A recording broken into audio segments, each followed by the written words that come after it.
Hi, and welcome to this live reading from High Heels and Mistletoe by C.A. King, and this is presented by Itsy Bitsy Book Bits. Chapter 1. The last of the crumbling rust-colored leaves blew from the old oak out front her house. A biting cold had moved in overnight, sharp enough to turn slender fingers icy. Julietta blew on her hands, her breath freezing before her eyes without ever reaching them. These were the times she wished she still wore the woolly scarves and hats she'd tossed aside, trading them in for silk and style. A winter coat was still acceptable, although greatly overrated. For the short walk between car and building, it was barely worth the trouble of wearing it at all. By the time she pressed the elevator button, perspiration was already forming on her brow from the extra layer. Air conditioning was better than any heater ever could hope to be. If the weather were more summer-like, she would have taken the stairs, avoiding the never-ending shuffle of jolly music. The ding for her floor couldn't come soon enough. "Good morning," Julietta said, grabbing a pile of mail off the reception desk on her way by. Her mouth formed the words several times over as she walked, never once looking up from shifting through the envelopes. Most of the other employees never answered anyway, nodding or grunting their replies instead. "Good morning," Colleen beamed, smile wide enough to see almost all her teeth.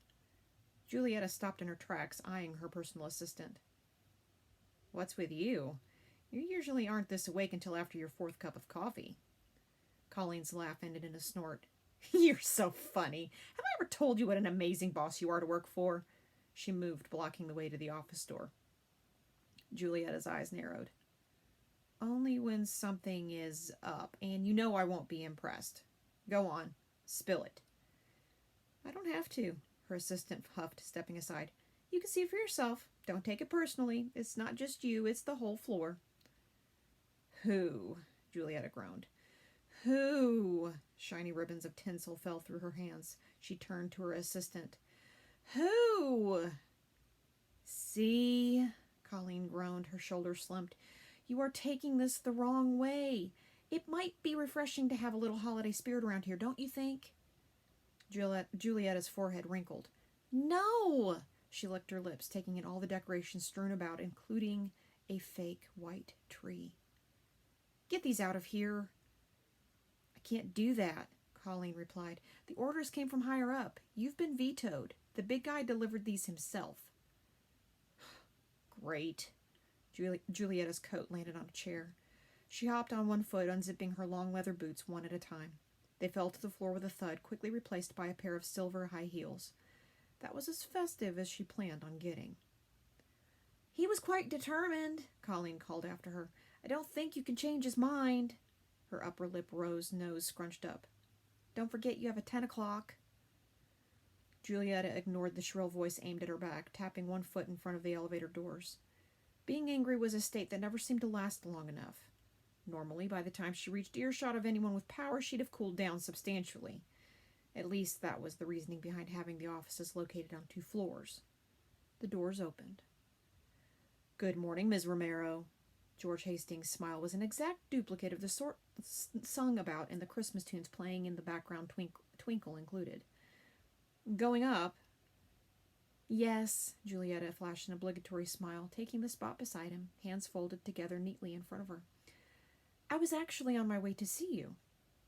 "How nice," George replied, eyebrows wagging in time to the music. "This time of year is inspiring." He inhaled deeply through his nostrils. "I can almost feel the brisk air inside today."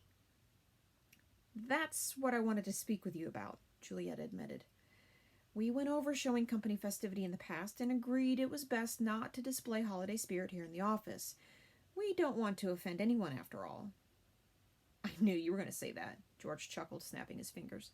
"But what about those we are offending by not showing some Christmas spirit?" He motioned with one hand for her to exit the elevator first the moment the doors opened. "We are stuck behind a rock and a hard place." "Between," Julietta corrected. "It's between a rock and a hard place, sir." George's hand flopped back and forward at the wrist. "Oh, whatever. I can't keep up with all the sayings these days. Either way, we have to make a solid choice. Take a stand." "I thought we already did that," Julietta complained, allowing him to take the lead as they approached his corner office. "And I'm changing it back," George said firmly, his smile faltering. "That's final, Ms. Romero. We'll be celebrating in office this year, staff party and all. I need you on board with this." "Might I ask as to why the sudden change of heart?" Julietta stood at the entrance to the large room, watching her boss strut inside. "The Winslow account," George admitted, nodding for her to follow him in. "We have a shot at it, and by golly, I want it. They are a festive lot, though. We need to show them we are too." He paused. "Might I inquire as to your objections to spreading a little joy?" "Allergies." She closed the door behind her. "In particular, I'm allergic to mistletoe, even the smallest amount." "What an unusual thing to be allergic to," George replied, frowning. "Pine I could see. That's why all the trees are fake, but mistletoe. Please come in and sit." He nodded at a high-backed chair.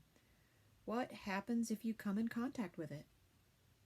Julietta felt the heel of her shoe snag on the carpet. A moment later, she was face down in the middle of the room, glancing up at her employer's curious eyes. "You have some in here, don't you?" "It's locked away in the drawer," George replied, frown lines appearing unnaturally on his face. "I'm a little confused. What type of allergy is this?" Julietta crawled her way to the chair, pulling herself up to a sitting position rather than standing. "It's not what you might call typical." She patted the sides of her head to make sure her tight bun was still in place. It was bad enough her nylons couldn't be saved. "I can't come too close to the stuff, or," her nose wrinkled up, "I become clumsy." "So the spill you just took was because I have some mistletoe in a closed drawer?" George asked. Other than the fluttering of his eyelids, his face remained emotionless. "How is that possible?" A tissue dabbed over scraped skin. Carpet burns were worse than concrete scrapes. "I have no clue." Nylon stretched as she picked at the parts with holes. "Let me know if you manage to figure it out." Her lips curled up in the corners. "No one in my family ever has. All the Romero women have the same incurable condition." "It's absurd," George huffed. "Have you considered it possibly being a psychological issue?" "Sure," Julietta snickered, glancing up at her employer. "But I had no clue you had some in your drawer. How do you explain that?" "Coincidence," George replied. "You knew the office was decorating, and your body simply reacted. You expected it to be here somewhere. Except it didn't react in my office or the elevator or the hall." Julietta cursed under her breath at the state of her knees. "It only happened when I came within a few feet of the mistletoe. Regardless of whether you believe me or not, do you really want your best marketer flailing in front of the Winslows?" George shook his head, cheeks puffing out with air. "All right." He pressed a button on his desk phone. "Can I see you a moment, Jane?" A few seconds later, a short, pudgy woman rushed through the door. "What's wrong?" Jane blurted out. "Did I forget something again?" No. George's hand waggled over the desk. "I want you to do an important job." He pulled open his drawer, retrieving a bag from within. "Take this and dispose of it. I need you to make sure all mistletoe is removed from the building at once." Jane's hand shook as she accepted it. "What should I do with it?" "Throw it out, give it away. I don't care, just get rid of it." George's face creased with frown lines forming a pout. "We have an employee who is allergic. It can't be on the property for safety reasons. Send out a memo when you're done." "Oh, right away, sir," Jane answered. "I'll make sure there isn't a whiff of this stuff left. You can count on me." "Wonderful," George commended. The door shut. "And that takes care of that. I trust you aren't allergic to angels and stars?" "Maybe the hay in the manger," Julietta chuckled.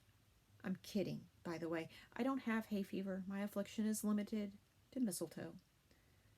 "Then you have no objection to the rest of the decor." George's lips curled up at the edges. "Finish your work on the other projects. The Winslows are your new priority." "I'm on vacation. After the Winslow account is signed, you can leave, and not a moment before," George ordered. "I need you on this. The company needs you on this." "But," Julietta's mouth opened and closed again. So there were some things that weren't worth arguing, battles that couldn't be won. "Off you go," George snickered, knowing he was the victor. Tail stuffed between her legs, she retraced her steps back to her office. It would take a miracle to make it through the season without further accidents if she was forced to stick around. There was only one thing to do. A fist came down on open palm. Signing Winslow before things became impossible was the only choice. "Is everything okay?" Colleen asked, eyeing her boss. "Peachy," Julietta answered, forcing an unnatural grin. Her gaze followed her subordinates to her knees. "I tripped. It's nothing to worry about, but I'll stay behind my desk until I can get a new pair of nylons at lunch." "And the decorations?" Colleen gritted her teeth as if not wanting to hear the answer. "They stay," Julietta labored to say. "Without any mistletoe, though." She glanced at her watch. "You have a bit of time to put them up before my first appointment. I trust you can finish by then. Having boxes strewn about is a tad unsightly." She took a seat behind her desk. "Absolutely," Colleen saluted, then blew a whistle. 6 people dressed in elf costumes marched in, forming a line. "Related?" Julietta winced. "My cousin's company. How did you know?" Colleen beamed. "Lucky guess." Julietta's brows rose and fell. "They are the HoHo home decorators," Colleen chuckled. "I helped with the name." "But this is an office," Julietta replied. "HoHo office decorators doesn't really work," Colleen explained. "HoHo holiday decorators would have been better," Julietta continued, going over the paperwork piled in front of her. Colleen shook her head. "Brilliant! That's why you were behind the desk. Can we play some music to help set the mood?" Julietta glanced up at her assistant. "No. Christmas songs drill into my head with the force of a power tool, leaving headaches and migraines looming on the horizon." "Right," Colleen agreed. "That would be way too much." She turned back from the door. "Ugly Sweater Fridays?" "Go!" Julietta barked. "I'll put that down as a maybe." The door shut. Julietta's attention turned to the elves still standing in a row. "Decorate!" She shook her head, mumbling, "Ho, ho, hopeless." Beginnings of a dull ache throbbed in her temples. This holiday season was going to be the death of her. Whoever said it was the most wonderful time of the year needed his head examined. There was nothing good about it.